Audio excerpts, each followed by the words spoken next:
Yog'lar sog'lom ovqatlanishning ajralmas qismidir. Ular guakamole va boshqa mahsulotlarning yumshoqligi, taomlarning ta'mi va tuzilishiga hissa qo'shadi. Kurasanning yumshoqligi ham shunga bog'liq. Yog'lar shuningdek asosiy energiya manbai, hujayralar va to'qimalarning muhim tarkibiy qismidir va ular shuningdek muhim vitaminlarni o'zlashtiradilar va boshqa molekulalarga aylantirishi mumkin. Masalan, prostaglandinlar hujayralarni bir-biri bilan aloqa qilishga yordam beradi. Yog'lar glitserin deb ataladigan 3 ta uglerodli asosga, shuningdek, yog' kislotalari zanjirlariga ega. Yog' kislotasi zanjiri asosan uglerod va vodorod atomlaridan iborat zanjirdir. Glitserin molekulasidagi OH yog' kislotalaridagi H ga bog'langanda suv molekulasi ajralib chiqadi va ikki molekula birlashadi. Agar bu bir marta sodir bo'lsa, natijada monoglitserid. Agar ikki marta sodir bo'lsa, diglitserid. Agar 3 marta sodir bo'ladigan bo'lsa, triglitserid hosil bo'ladi. Endi yog' kislotalari zanjirlarining turli xil turlari mavjud va ularni tasniflashning bir usuli bu. Uzunligi bo'yicha, boshqacha aytganda, ular qancha uglerod borligi. Qisqa zanjirli yog' kislotalari 2 dan 5 gacha uglerod atomlariga, o'rta zanjirli yog' kislotalari esa 6 dan 12 gacha uglerod atomlariga ega va uzun zanjirli yog' kislotalari esa 13 yoki undan ko'pni o'z ichiga oladi. Uglerodlar yog' kislotalarining zanjirlarining, shuningdek, zanjirdagi uglerodlar bog'laydigan bog'lanish bo'yicha ham tasniflanadi. Yagona bog'lanish uglerod atomlari orasidagi bitta bog'lanishdir va yog' kislotasi zanjir bo'lganda faqat bitta bog'lanishga ega. U to'yingan yog' kislotalari deb ataladi, chunki unda iloji boricha ko'proq vodorod mavjud. Iloji boricha atomlar ular bilan to'yingan. To'yingan yog' kislotalari bilan triglitseridlar yoqimli va bir xil. Shuning uchun ular bir-biriga juda mos keladi. Xo'sh, va natijada ular odatda xona haroratida qattiq bo'ladi va to'yingan yog' kislotasi zanjiri qanchalik uzun bo'lsa, xona haroratida qattiq bo'lish ehtimoli ham shuncha yuqori bo'ladi. Uglerodlar orasida qo'shaloq bog'lanishlar ham bo'lishi mumkin va yog' kislotasi bir yoki bir nechta bog'lanishga ega bo'lganda qo'shaloq bog'lanishlar to'yinmagan yog' kislotasi deb ataladi. Chunki u bilan to'yinmagan vodorod atomlari har bir qo'shaloq bog'lanish uchun ikkitadan kamroq vodorod atomi mavjud. Shuningdek, qo'shaloq bog'lanish molekulasiga ega bo'lishini keltirib chiqaradi. Shuning uchun triglitseridlar bir-biriga yopishmaydi. To'yingan yog'lar kabi yaxshi. Natijada to'yinmagan yog'lar odatda xona haroratida suyuq holatda bo'ladi. To'yinmagan yog' kislotalari ularni qo'shaloq bog'lanishlari soniga qarab qo'shimcha ravishda tasniflanishi mumkin. Mono to'yinmagan yog' kislotasi bu faqat qo'shaloq bog'lanishga ega bo'lgan yog' kislotalari, ko'p to'yinmagan yog' kislotalari 2 yoki undan ortiq qo'shaloq bog'lanishga ega.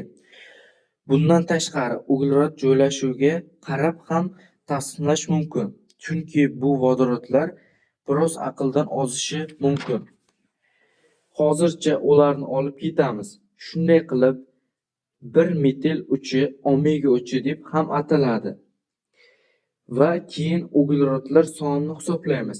Birinchi qo'sh bog'lanishgacha bu nechta bo'lgani uchun omega, ya'ni 3 ta bo'lgani uchun omega 3 yog' kislotasi bo'ladi. Agar qo'sh bog'lanish uchidan 6 ta uglerod atomidan iborat bo'lsa, omega 6. Agar uchida u 9 ta uglerod atomidan iborat bo'lsa, oxirida u omega 9 deb ataladi.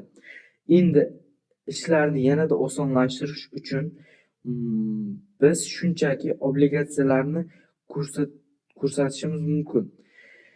Xo'sh, demak, omega 3 odatda ko'p to'yinmagan yog' kislotalari bo'lib, alfa-linolein kislotasini o'z ichiga oladi yoki ALA, ikosapentoinoik kislota yoki EPA, dokasoinoik kislotasi yoki DH, EPA va DH omega 3 ning dengiz manbalari hisoblanadi. Ular mikrosuv o'tlari tomonidan ishlab chiqariladi va anchous kabi baliqlarni to'qimalarida asida, shumbriya, losos va pardina moret kislotasi, alla, zig'ir urug'i, yong'oq, taki va kanola hamda soya yog'lari kabi o'simliklarda uchraydi. Tainoik kislotasi bizning tanamiz allani EPA va DHga aylantirishi mumkin. Ammo bu samarasiz jarayon bo'lishida hosil qiladi, ya'ni bo'lishi mumkin. Faqat oz miqdorda. Shuning uchun parhez bo'yicha tavsiyalar EPAga ega ovqatlarni o'z ichiga oladi. Omega 6 ko'p tuyulmagan yog' kislotalari odatda ko'p tuyulmagan bo'lib, linolenni o'z ichiga oladi. Kislota va arachidon linoleik kislota, asparg, makkajo'xori va soya yog'lari kabi yog'larda uchraydi. Arachidon kislotasi baliq, go'sht va tuxum kabi hayvonot manbalarida mavjud. Bizning tanamiz linoleik kislotasi arachidon kislotaga aylantirishi mumkin. Ammo yana bir bor jarayon samarasizdir.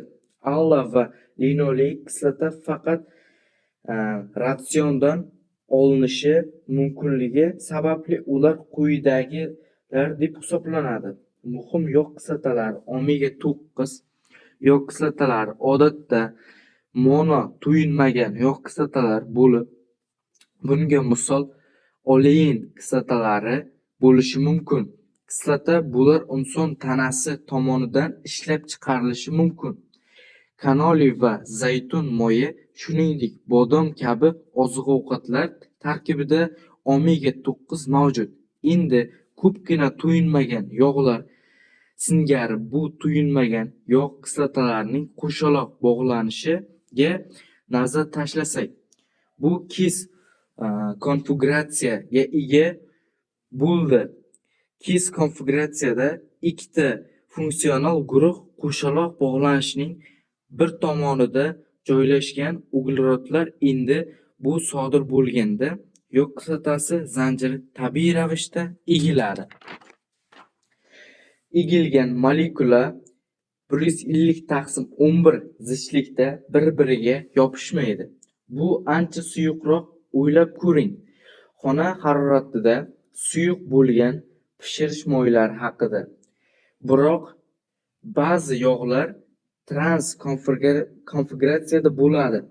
Trans konfiguratsiyada funksional guruhlar qo'shaloq bog'lanishlarning qarama-qarshi tomonlarida joylashgan.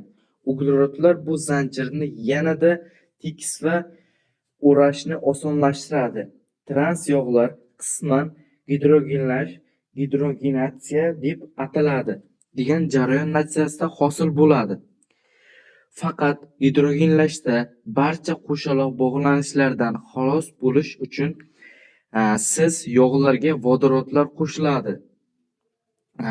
Qo'shaloq bog'lanish deylik. Sizda bu triglitserid bor. Unda jami ikkita qo'shaloq bog'lanish mavjud. Bog'lanishlar shuning uchun biz har bir qo'sh bog'lanish uchun ikkitadan 4 ta vodorod qo'shamiz. BMT bu kis qo'shaloq bog'lanishlar bo'lgan tuyulmagan yog' kislotalarni tuyulgan yog' kislotalariga aylantiradi. Boshqa tomondan Unisi qisman gidrogenlash ko'pchilikda vodorod qo'shilishini anglatadi. Ammo barcha qo'shaloqlar, aytaylik, endi biz shunchaki ikkita vodorod qo'shamiz. Bu sodir bo'lganda ba'zi qo'shaloq bog'lanishlar vodorodlar tomonidan yakka bog'lanishlarga aylanishi mumkin. Lekin keyin islohot qiling va natijada siz ko'rmagan yog'ga ega bo'lasiz. Ammo ba'zilarda trans mavjud. Ikki tomonlama aloqalar qisman gidrogenlash bu ba'zi hayvonlarning ovqat hazm qilish tizimida tabiiy ravishda sodir bo'ladigan jarayon. Sigirlar va cho'chqalar kabi shuning uchun yog'larni tabiiy ravishda go'sht va sut mahsulotlarida topish mumkin. Trans yog'lar, shuningdek, suyuq yog'larni qisman gidrogenlash orqali hosil qiladi. Bu jarayon ularni mustahkam qiladi. Qisman vodorodlangan yog'lar Shimoliy Amerika va Yevropadagi oziq-ovqat mahsulotlaridan olib tashlangan, chunki trans yog'lar yurak-qon tomir kasalliklari bilan bog'liq.